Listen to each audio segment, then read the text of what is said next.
Hello everyone. Today we are coming back with our lecture number 4 of this PIC microcontroller. Okay, जो हमारे PIC microcontroller series चालू है इसमें का हमारा ये लेक्चर नंबर 4 है। तो इसमें हम लोग आज क्या देखेंगे, पिक रीसेट एक्शंस देखेंगे और पिक ऑसिलेटर कनेक्शंस एक्चुअल में क्या होता है ये सब हम लोग यहाँ पे स्टडी करेंगे आज। Okay, so we have to proceed further. Pick reset action. Okay, तो पिक रीसेट एक्शन एक्चुअल में क्या होता है? रीसेट मतलब क्या होता है कि जिसको इनिशियल कंडीशन में वापस लेके जाएंगे, मतलब 0 0 एड्रेस पे वापस लेके जाना, उसको जैसे पहले था वैसे उसको डायरेक्ट कर देना। ओके, जहाँ से उसने स्टार्ट किया था वहाँ पे उसको उसी को रीसेट बोलते हैं। तो क्या है, pick reset action takes place due to different mechanism. तो अलग अलग मैकेनिज्म्स रहते हैं पिक जो रीसेट करते हैं। तो हमने पहले ही देखा हुआ एक वॉचडॉग टाइमर देखा था, वैसे वैसे और भी रहते हैं। तो देखो क्या क्या है, पावर ऑन रीसेट है, then MCLR reset during normal operation. जो MCLR जो पिन रहती है वो रीसेट होती है नॉर्मल ऑपरेशन के time. Next is master clear MCLR reset during sleep mode, sleep mode में भी रीसेट करते हैं। Then watchdog timer reset during normal operation. Brown out reset, तो हम लोग brown out reset watchdog timer देखेंगे, वॉचडॉग टाइमर हम लोग बाद में देखेंगे टाइमर्स में, और पावर ऑन रीसेट भी देख लेंगे, ठीक है ना इसमें। तो brown out reset is not available in consequence में नहीं है। देखो पिक 61, 62, 64, 65 इसमें watchdog time brown out reset नहीं है। Okay, and then watchdog timer हर एक में रहेगा, ब्राउन आउट रीसेट नहीं रहेगा खाली इसमें 61, 62, 64, 65 में। And but 16C, 66 and 74 have brown out reset feature. Okay, तो ये देखो 66 और 74 में है लेकिन ब्राउन आउट रीसेट, तो हम लोग इसलिए उसको स्टडी करेंगे यहाँ पे। तो पहले हम लोग देखते हैं पावर ऑन रीसेट। जो फर्स्ट है वो है power on reset. Power on reset actual में क्या रहता है, ओके वो हम लोग देखेंगे। देखो pick reset function is very simple है, लेकिन उसमें क्या है, MCLR पिन, जो MCLR देखो यहाँ पे डैश है, मतलब वो एक्टिव लो है, is the master clear pin which when made low causes PIC to reset. मतलब जब भी वो MCLR पिन लो होगी तभी वो पिक को क्या करेगी, रीसेट करेगी। Power on reset pulse is generated when VDD rise is detected. मतलब क्या होता है, जब हमारा जो VDD पिन है वहाँ पे जब राइजिंग होगा, ओके ना, वहाँ पे जब वोल्टेज वहाँ पे बढ़ेगा तभी हमारा पावर ऑन रीसेट होगा। The range of VDD through which it should rise is from 1.5 to 2.1 volt. मतलब 1.5 से लेकर 2.1 वोल्ट तक जब राइज होगा हमारा वोल्टेज VDD का, तभी वो हमारा रीसेट होगा। A very simple reset circuit can be pull-up resistor through which the MCLR is tied to VDD is shown in figure. Okay, MCLR देखो यहाँ पे इस पुल-अप रजिस्टर, मतलब 1K का जो रजिस्टर है वो पुल-अप रजिस्टर है, यहाँ से ये इसको अटैच है VDD को। Then power up timer operating on the internal RC oscillator generates 72 millisecond fixed delay on power up. Okay, तो जब हम इसमें ये करते हैं, हमारा जो RC ऑसिलेटर हम लोग यहाँ पे कनेक्ट करेंगे तभी वहाँ पे क्या होगा, 72 मिलीसेकंड का एक डिले बन जाएगा। ओके, रीसेट के लिए this time delay allows VDD to rise to the required level. Okay, ये टाइम जो डिले इसके बीच में हमारा VDD है वो अपना वोल्टेज उसका रिक्वायर्ड लेवल तक उसका इंक्रीज होते जाएगा। पावर अप टाइमर में बी एनेबल्ड और disabled by writing a configuration bit. मतलब जो हमारा पावर अप का जो टाइमर है, जो डिले, वो एक्चुअल में हम लोग हमारे जिस तरह से हम लोग लिखते हैं प्रोग्राम, उसी तरह से हम लोग उसको जैसे बिट्स देंगे उसके हिसाब से वो कम ज़्यादा होते रहेगा।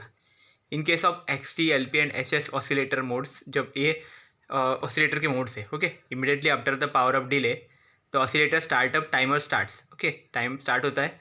The oscillator startup timer provides 1024 cycles daily. Okay, उसमें कितने 1024 साइकिल्स होते, डिले होता है वहाँ पे, ओके, ऑसिलेटर में। This oscillator startup timer is to make sure that the oscillator has started and stabilise properly. Okay, तो ये जो 1024 साइकिल जो है, इससे हमें पता चलता है कि ऑसिलेटर एक्चुअल में काम कर रहे हैं प्रॉपरली। ओके, देन नेक्स्ट है the reset function will set the program counter to the starting address of the program. जो रीसेट का फंक्शन है हमारा, उसकी वजह से क्या होता है कि वो कहाँ पे सेट करता है प्रोग्राम काउंटर को, स्टार्टिंग एड्रेस पे। Okay, this starting address for PIC is whereas for 16C71 is whereas PIC 16C57 it is 7 FFH। Okay, starting address अलग अलग रहता है हर एक के लिए। The first instruction to be executed will appear at the reset vector, मतलब जब इंटरप्ट आएगा कुछ भी तभी क्या हो जाता है, जो फर्स्ट वेक्टर हो जाता है इंटरप्ट वेक्टर या फिर कोई, तो वो कहाँ पे जाता है, पहले हमारे रीसेट वेक्टर पे। Okay, when power most of the hardware registers. Okay, means क्या होता है, जब पावर मिलता है तभी क्या होता है, जो हार्डवेयर रजिस्टर होते हैं इनिशियलाइज हो जाते हैं, RAM locations are not initialised. Okay, इसलिए पर वहाँ पे तभी रैम लोकेशंस इनिशियलाइज नहीं हो पाते। देन नेक्स्ट क्या है, reset cycle will initialise the RAM locations and some more bits. Okay, जब रीसेट साइकिल यहाँ पे इनिशियलाइज होती है उसके बाद वो रैम लोकेशंस को भी इनिशियलाइज कर देती है, अलग अलग बिट्स भी वहाँ पे इनिशियलाइजेशन का प्रोसेस में आ जाते हैं। Therefore reset and power on are different operation is PIC, मतलब जब पावर ऑन की प्रोसेस चालू है तभी रीसेट नहीं होगा। ओके, वो टाइम पे हमारे बाकी के रैम लोकेशंस वगैरह वहाँ पे इनिशियलाइज नहीं होंगे, लेकिन जब रीसेट का प्रोसेस स्टार्ट होगा तभी रैम लोकेशंस इनिशियलाइज होंगे। Normally an RC circuit, okay, normally an RC circuit is not necessarily needed, but it is recommended by microchip to have reset circuit using external RC components as shown in figure। मतलब यहाँ पे देखो ये external components दिए होंगे, इससे यहाँ पे इसको हमने दिया गया।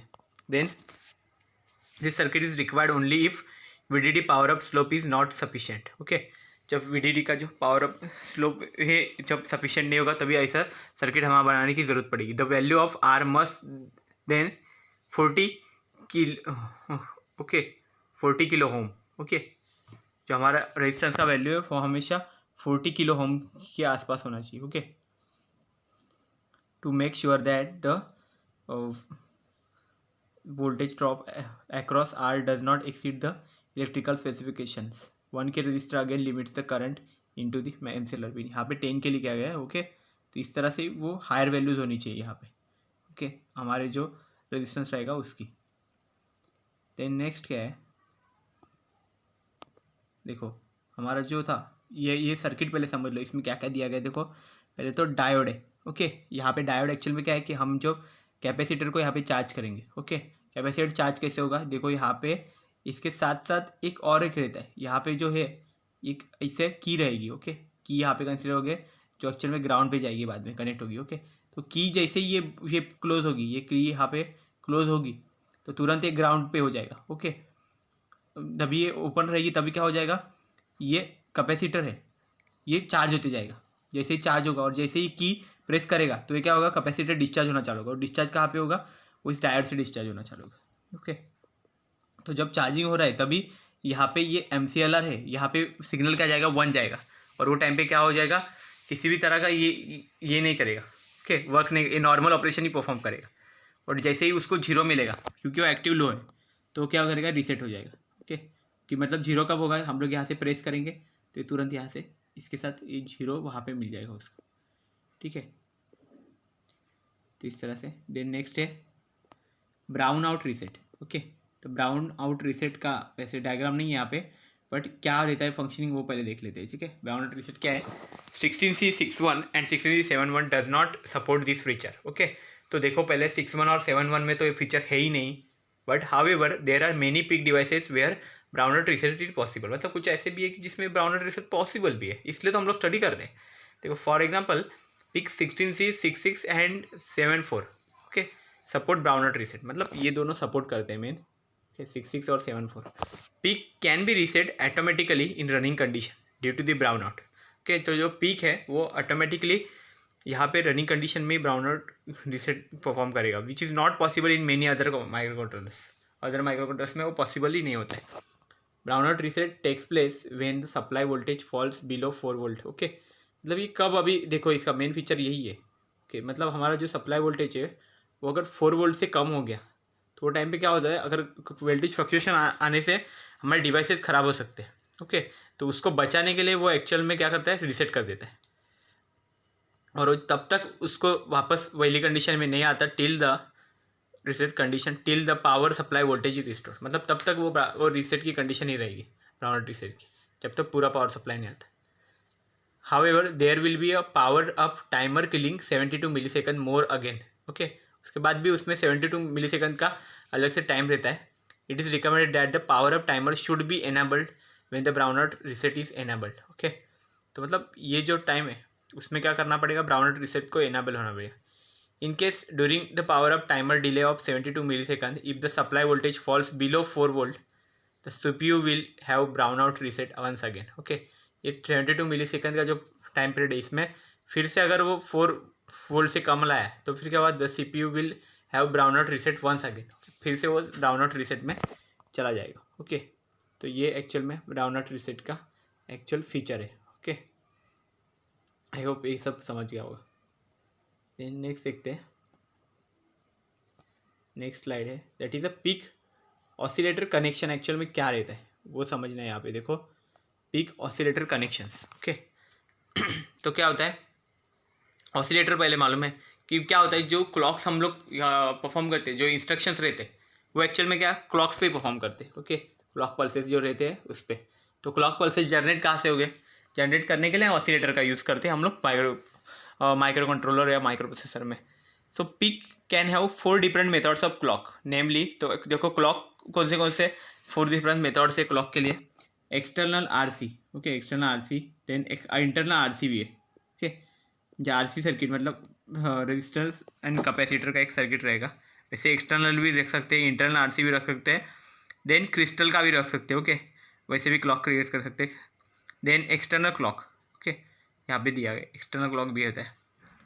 देन नेक्स्ट पॉइंट देखो क्या है, a simple RC oscillator using only internal और external RC components is the simplest way of oscillator connections. Okay, तो क्या है देखो, अगर आरसी ऑसिलेटर का एक देखो इंटरनल और एक्सटर्नल आरसी कंपोनेंट्स यूज करके हम लोग एक सिंपल ऑसिलेटर कनेक्शंस क्रिएट करते हैं। ओके, देन देखो ये क्या है, सिंपल आरसी ऑसिलेटर का जो कनेक्शन है वो यहाँ पे फिगर में दिखाया गया है। देखो यहाँ पे एक आर है, यहाँ पे एक सी है, देखो इसी को बोला जाता है आरसी कनेक्शन। ओके, आरसी, और उसको ऑसिलेटर देखो यहाँ पे लगाया गया है। ओके, यहाँ पे ऑसिलेटर कनेक्टर होगा। ओके, 1/4 ऑफ OSC1 लिखा हुआ है। ओके, इसका मीनिंग भी दिखाएंगे हम लोग। ओके, OS2 पे लगा है, OSC तो यहाँ पे पॉइंट है, देखो ये यहाँ से पिन, ये इसके अक्रॉस आर और सी है, लेकिन OS2 के अक्रॉस OSC1 लिखा हुआ है। देखो ये देखेंगे हम लोग, तो देखो कैसा है। नेक्स्ट पॉइंट देखते हैं, the values of register and capacitor in case of external RC components are specified in the data sheets for a given oscillator frequency. तो देखो जो वैल्यू है रजिस्टर और कैपेसिटर की कि कितनी यूज़ होनी चाहिए ऑसिलेटर कनेक्शंस के लिए, तो वो एक्चुअल में कहा डेटा शीट में हमारे गिवन रहेगा। ओके, देन क्या होगा, देखो जो नेक्स्ट पॉइंट है उसमें क्या देखेंगे, नोट दैट द OSC2 मतलब ऑसिलेटर 2 पिन है जो हमारी सेकेंड पिन OSC2 यहाँ पे लिखा हुआ है, देखो OSC2 पिन। ओके, ये पिन देखो क्या है, आउटपुट्स 1/4 OSC1 फ्रीक्वेंसी, मतलब यहाँ पे जो आउटपुट मिल रहा है वो कितना मिल रहा है, जो ऑसिलेटर 1 के लिए जो फ्रीक्वेंसी रहेगी उसका 1/4 पार्ट यहाँ से OSC2 में आएगा। Okay, this may help in synchronising the peripherals with PIC microcontroller. तो ये एक्चुअल में हमें हेल्प करेगा जब हम एक्सटर्नल डिवाइसेस जब कनेक्ट करते हैं पिक माइक्रो कंट्रोल के लिए, तभी हमें ये एक्चुअल में सिंक्रोनाइजेशन का प्रोसेस रहेगा, उसके लिए एक्चुअल में ये यूज़ होता है। ओके, देन नेक्स्ट क्या है, देखो इसमें क्या है, RC circuit is used only in applications where the clock requirements are not very precise.